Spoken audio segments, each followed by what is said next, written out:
Hello, and welcome to the Longwood University Residential and Commuter Life Off-Campus Orientation. This orientation will cover three main areas: what it means to be a commuter, leases and other legal obligations associated with living in non-Longwood managed housing, and being a good neighbor in the Farmville community. Being a commuter comes with additional responsibilities, such as an increased focus on money management, sharing a living space with someone, and how being a commuter may impact your involvement on campus. When thinking about finances, you need to ensure that you can afford the rent for your space and any utilities, such as electricity, water, and trash. Some of these costs may be included in your rent. You also need to ensure that you budget for the cost of groceries because you may or may not be included in the university meal plan, as well as other household items, toiletries, and any self-care items that you may need. Finally, we highly recommend that you set aside money for emergency situations. You may also have a savings account where you put money away to make larger purchases later in the year or later in life. Being a good housemate or roommate is going to look a little bit different for you, as the other individuals that you may live with may be different in age, maybe different in lifestyle, and also may not belong to university students at all. It is important to be respectful and communicative with anyone that you are sharing a space with. You will also need to discuss any shared spaces and items, such as your bathrooms, your kitchen, shared trash cans, or anything else.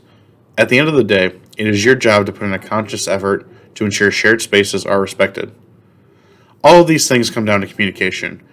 While you do not need to be your roommate's best friend, they and your landlord do expect you to live together peacefully, which is going to require conversation whether to establish expectations or to address any concerns that you have. You should always go into these conversations with positive intent. Your involvement on campus may or may not be impacted by your new status as a commuter.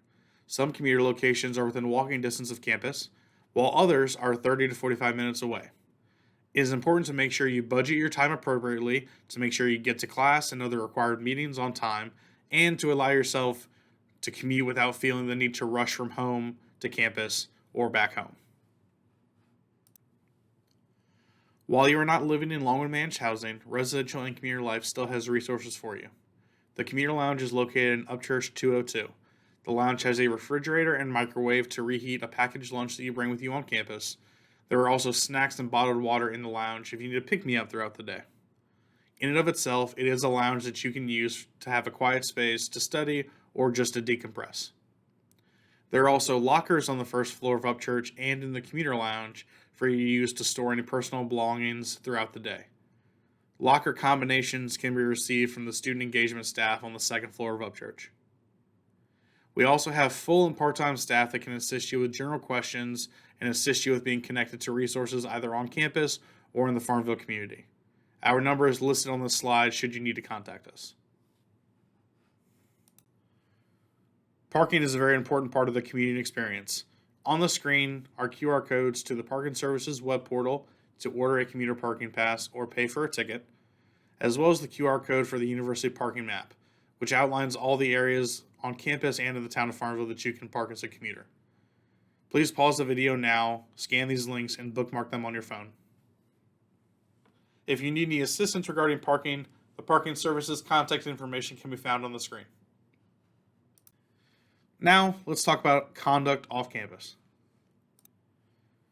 Because you'll be living off campus, you may interact with local police, whether that be Town of Farmville police or police in your local area, not Longwood University police. These individuals will provide the same level of support as Longwood University police would be, but they will address things in context of the area in which you are living. You may also engage with Longwood University police as a commuter, whether they are responding to an incident or you see them on campus. As always, police staff are present to ensure everyone is safe, whether you are working with local law enforcement or you are working with a Longwood University police staff member. As a commuter student, you are not only held to the expectations in the Longwood University Student Handbook, but also the expectations of your locality. If you violate any Longwood University policies, you can be referred to the Office of Student Conduct and Integrity. In some situations, your misconduct may be in violation of the Longwood University Student Handbook, as well as laws or expectations in your locality. While acts of sexual harassment, sexual violence, dating violence, sex discrimination, and stalking that occur off campus are not protected under Title IX, the University Title IX coordinator can assist any survivors with engagement with local health services, local authorities, and potentially other students on campus. You can always speak with the Title IX coordinator to talk about resources. Please take a moment to pause the video to look at the university and local resources for those experiencing sexual harassment, sexual violence, dating violence, sex discrimination, and stalking. Please contact the Title IX coordinator should you or another student need support. Now we are going to talk about lease signing, what to do before you sign, the relationship between you and your landlord, your rights and responsibilities as a tenant, and responsibilities regarding your living space. Before signing your lease, you should meet with your potential landlord in person to inspect the space and to communicate any current issues, as well as have the landlord provide an opportunity to address those issues and potentially a timeline for an expected response. You can also take this time to review any shared aspects of the area, such as parking, guest policies, the trash pickup schedule, and any other location-specific information that the landlord has information to offer you. You should also make sure that you read your lease entirely and that you understand all of the information provided in your lease. You should also take the opportunity to meet with your landlord to clarify anything that you do not understand in your lease or if there is something that you need additional information for. Your lease is a legally binding document, and you should make sure you completely understand it before you sign it. It is important to establish clear communication with your landlord and what the preferred way of communication is. Some landlords are fine with phone calls, while others may prefer emails only and only calls for emergencies. Talk with them and agree on what is reasonable. This is also a chance to collect and distribute any documentation, such as proof of residency, proof of renter's insurance, and any other documentation that you need or that your landlord needs. Overall, your landlord is there to ensure the space is livable and your relationship with them is a true business relationship. That being said, just like with your roommate, you should always be respectful and communicative with your landlord to make sure that the relationship that you two have is a positive one. It is your job to pay the rent and utilities costs that were agreed upon, maintain your space, control the conduct of yourself and others in your space, and ensure that you have insurance if needed. And also make sure that you do not take any action intentionally to damage the space. Your landlord is expected to address repairs when they are needed, to manage utilities, ensure they are working properly, and overall ensure that the space is fit and habitable. Your location may have some shared responsibilities that you will need to discuss with your roommate or suite mate. This can include general upkeep such as wiping down surfaces, sweeping and mopping, or general cleaning. Different locations also may have different types of trash disposal expectations. Please make sure you are adhering to this and not letting trash build up. That can cause additional issues like pests or mice and things like that in your space. As mentioned before, you will need to ensure you understand the parking expectations for you and potentially guests of your location as well.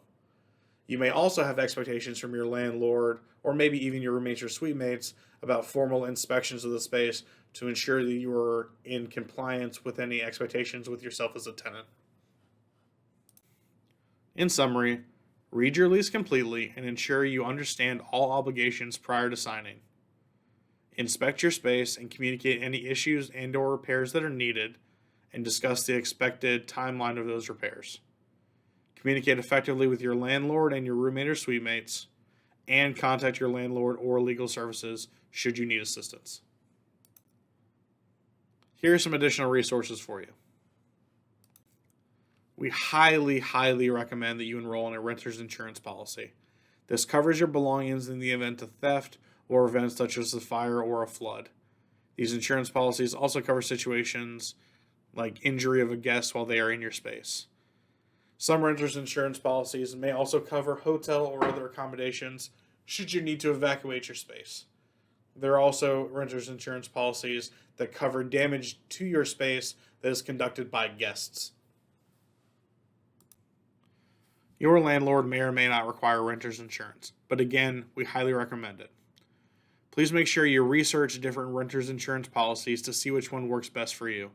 There is no commitment to enroll when asking for more information about coverage.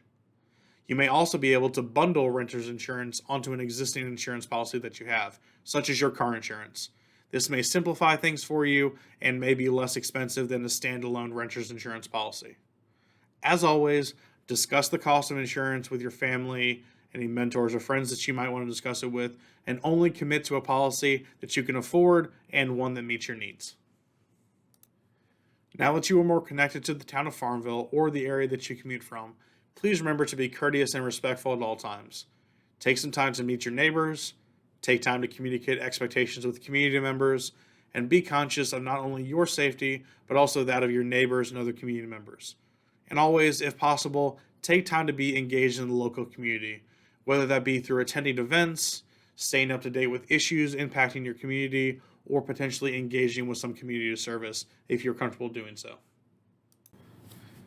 Thank you so much for your time. If you have any additional questions or needs, please make sure to contact us.